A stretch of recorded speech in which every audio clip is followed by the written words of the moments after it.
پچھلے جمعے میں نے آپ سے کہا تھا کہ رب العالمین کی اسکیم یہ ہے کہ انسان ادارہ خاندان کے تحت زندگی گزارے، اور رب العالمین کی یہ اسکیم اس لیے ہے تاکہ ایک انسان دوسرے انسان کا سہارا بنے، ایک انسان دوسرے انسان کا معاون اور مددگار بنے، اور تمام لوگ ایک دوسرے کے ساتھ ہمدردانہ رویہ رکھتے ہوئے زندگی گزاریں۔ ہم اس بات کو سمجھتے ہیں سورہ حجرات کی آیت نمبر 3 کی روشنی میں۔ ہم اس آیت میں 3 نقطوں کو سمجھنے کی کوشش کریں گے۔ اللہ رب العالمین فرماتے ہیں یا ایھا الناس انا خلقناکم من ذکر و انثی، اے دنیا میں رہنے والے انسانوں، ہم نے تمہیں ایک مرد اور ایک عورت سے وجود بخشا ہے۔ یعنی دنیا کی 8 ارب کی جو آبادی ہے وہ ایک مرد اور ایک عورت کی نسلی شاخیں ہیں۔ 8 ارب انسانوں کا خالق ایک ہے، ان کے خالق جدا جدا نہیں ہیں۔ 8 ارب انسانوں کا مادہ تخلیق بھی ایک ہے۔ ایسا نہیں ہے کہ کچھ انسانوں کا جو مادہ تخلیق ہو وہ پاک اور اعلیٰ ہو، اور کچھ دیگر انسانوں کا مادہ تخلیق ناپاک یا نجس ہو۔ پھر تمام انسان جو 8 ارب دنیا کے اندر بستے ہیں، ان کا تخلیقی پروسیجر، دنیا میں آنے کا جو طریقہ ہے وہ ایک ہی ہے۔ کوئی انسان اس طریقے سے ہٹ کر دنیا کے اندر وجود پذیر نہیں ہوا ہے۔ یہی وجہ ہے کہ آسمانی مذہب، الہامی مذہب جو تعلیم ہمیں دیتا ہے، جو تلقین ہمیں کرتا ہے، وہ ہے احترام انسانیت اور احترام آدمیت۔ پھر اس آیت میں جو دوسرا نقطہ اللہ رب العالمین نے بیان کیا وہ ہے وَجَعَلْنَاكُمْ شُعُوبًا وَقَبَائِلَ لِتَعَارَفُوا، اے دنیا کے 8 ارب انسانوں، ہم نے تمہیں جو قبائل میں تقسیم کیا ہے، برادریوں میں تقسیم کیا ہے، اس کی وجہ صرف اتنی ہے کہ تم ایک دوسرے کو پہچانو۔ ایسا ہو نہیں سکتا تھا کہ روئے زمین پر بسنے والے سارے انسان ایک خاندان ہوتے۔ ظاہر ہے کہ انسانوں کے الگ الگ خاندان ہوتے، یہ ناگزیر تھا کہ پھر خاندان قبائل میں تقسیم ہوتے، پھر قبائل اقوام کی شکل اختیار کرتے۔ پھر جب روئے زمین کے مختلف خطوں میں انسان بسا ہے تو ان کے رنگ بھی مختلف ہوئے، ان کے خد و خال بھی مختلف ہوئے، ان کی زبانیں بھی ایک دوسرے سے مختلف ہوئی۔ رب العالمین فرماتے ہیں یہ جتنی بھی تقسیم تمہیں نظر آ رہی ہے یہ تفاخر کے لیے نہیں ہے، یہ تنافر کے لیے نہیں ہے، بلکہ تعارف کے لیے ہے۔ یہ ہماری اسکیم کا حصہ ہے، یہ ہمارے پروگرام کا حصہ ہے۔ تمہارے درمیان شناخت ہونا چاہیے، تمہارے درمیان ایک دوسرے کا تعارف ہونا چاہیے، تمہارے درمیان ایک دوسرے کے لیے ہمدردی ہونا چاہیے، تمہارے درمیان ایک دوسرے کے لیے محبت اور الفت ہونا چاہیے۔ یہ ہمارا منصوبہ ہے۔ یہ تو ہوا یہ کہ کچھ شیطانی جاہلیت سوار کیے ہوئے لوگ تھے انسانوں میں، جنہوں نے رب العالمین کی اس اسکیم کو بگاڑ کر جو تعارف تھا اس کو تفاخر کی بنیاد بنا دیا، تنافر کی بنیاد بنا دیا۔ اللہ رب العالمین کا اس معاملے میں یہ فیصلہ ہے کہ جناب کوئی شخص کسی خاص قوم سے ہونے کی بنیاد پر دوسرے سے افضل نہیں ہو جاتا، لہٰذا ہم انسانوں کو مل کر رہنا چاہیے، ایک خاندان والوں کو ایک دوسرے کے ساتھ تعاون اور تناسل کی بنیاد پر زندگی گزارنا چاہیے۔ اگر خاندانی عصبیت آ جائے، قومی عصبیت آ جائے تو ٹوٹل جہالت ہے، اس کے سوا کچھ بھی نہیں ہے۔ ہمارے نبی علیہ الصلوۃ والسلام نے اس حوالے سے دوستو ہمیں پہلے سے ہی ہوشیار کر دیا تھا۔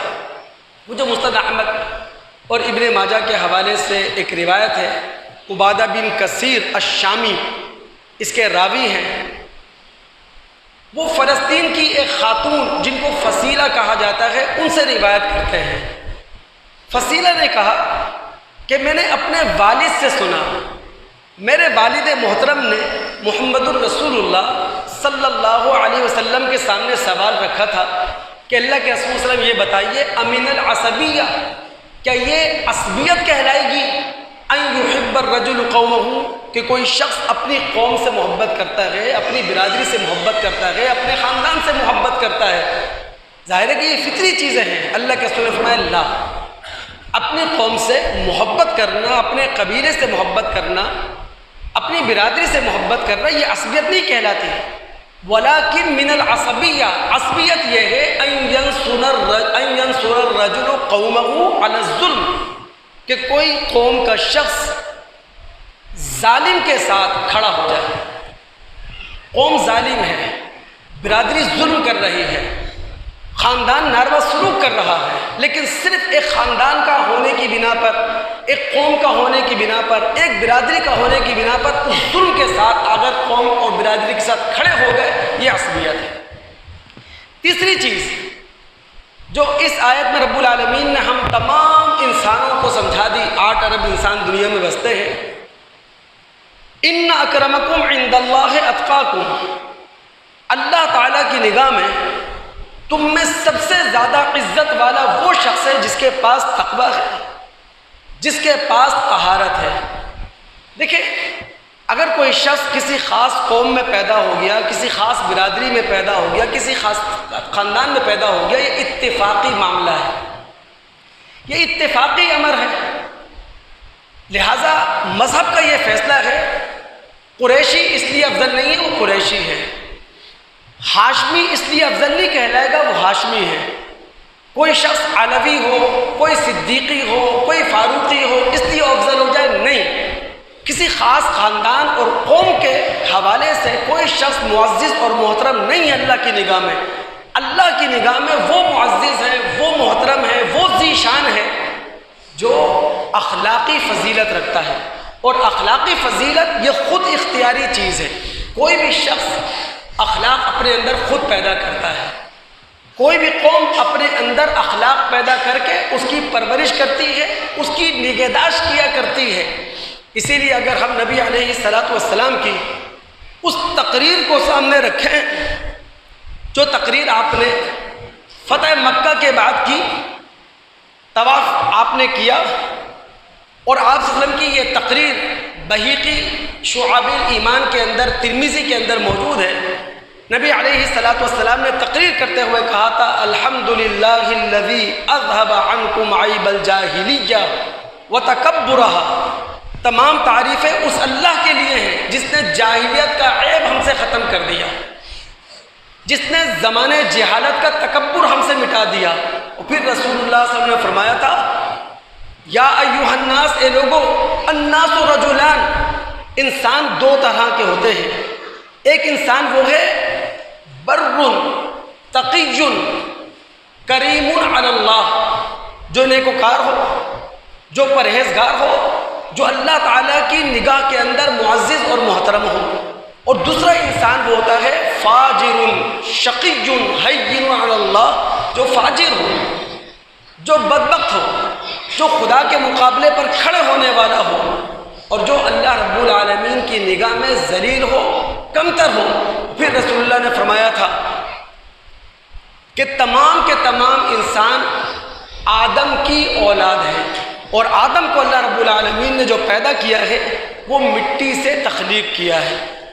تو دوستو، اللہ رب العالمین نے ہم تمام انسانوں کو جو خاندانوں میں تقسیم کیا ہے، قوموں میں تقسیم کیا ہے، برادریوں میں تقسیم کیا ہے، وہ اللہ رب العالمین کی اسکیم ہے کہ ہم سب ایک دوسرے کے معاون بنیں، ہم ایک دوسرے کے مددگار بنیں۔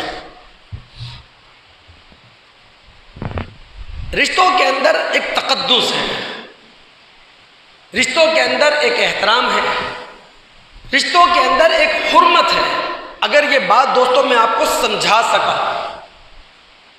اگر یہ بات آپ کے دل و دماغ میں اتار سکا، دیکھیں جو رحمی رشتے ہیں، قریبی رشتے ہیں، جو رشتے خونی ہیں، اللہ رب العالمین نے ان کے اندر تقدس بھی رکھا، احترام بھی رکھا، حرمت بھی رکھی ہے۔ اب وہ حرمت کیسی ہے، وہ تقدس کیسا ہے، جس کا خیال ہمیں وقت رکھنا ہے۔ چند رشتے ایسے ہیں کہ کوئی بھی مرد ان رشتوں کے ساتھ نکاح نہیں کر سکتا، یعنی ان رشتوں میں مرد کا نکاح حرام ہو۔ ایک ہے نسبی رشتہ۔